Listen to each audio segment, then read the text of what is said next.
1, 2, 3, 4.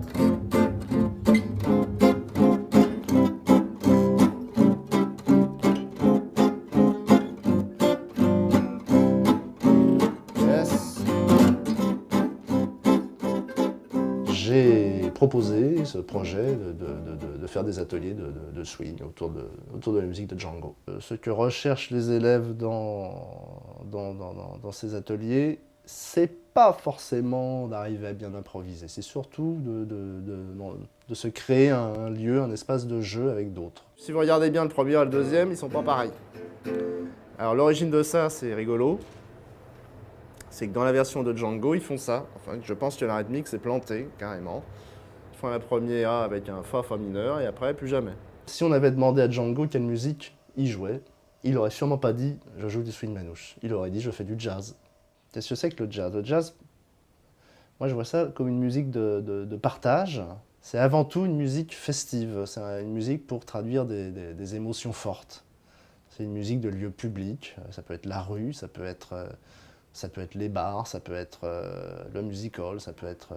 dans le temps, c'était aussi une musique qu'on jouait dans les bordels, il faut le savoir. Il doit pour moi toujours rester accessible, compréhensible et véhiculer une émotion.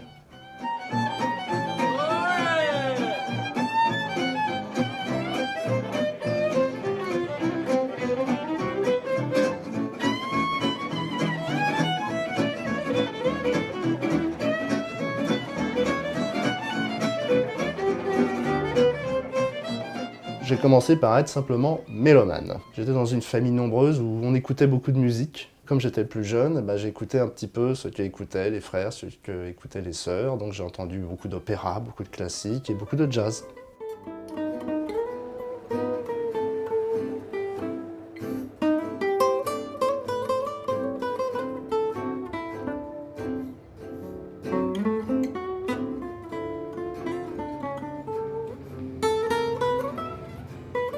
J'ai rencontré un professeur qui s'appelait Pierre Cazenave et qui jouait donc de la clarinette, qui enseignait la clarinette. Et lui, c'était un passionné du swing de ces années-là. Et donc on a fraternisé très vite, et plus que ça, quand il a vu à quel point j'étais en demande, il s'est vraiment occupé de moi comme si j'étais son disciple.